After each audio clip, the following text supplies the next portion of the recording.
When a human reviews your code, they point out the issues, they say, here's a problem on these lines of code, and code review tools weren't really doing this at the time.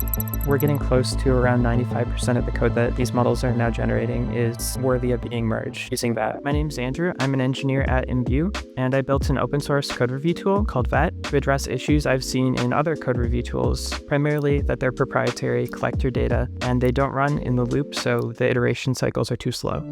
I was wondering what made you choose VAT to be the project that you focused on comparatively to any other project. Our goal was to optimize prompts so that agents would be able to identify the issues within these code snippets.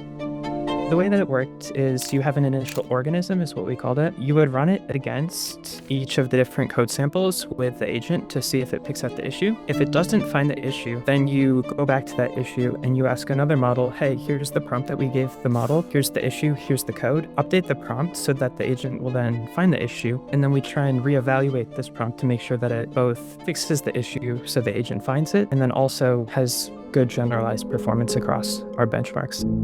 By being able to run this locally, it's much easier to understand what it has in its context and what it's looking at. In Sculptor, we realized agents quite frequently would claim that they ran tests, but they didn't. This is just something that you can't really solve without being able to look at the conversation history. So if you use the same architecture for reviewing code for reviewing the conversation history, then you can also identify these types of issues.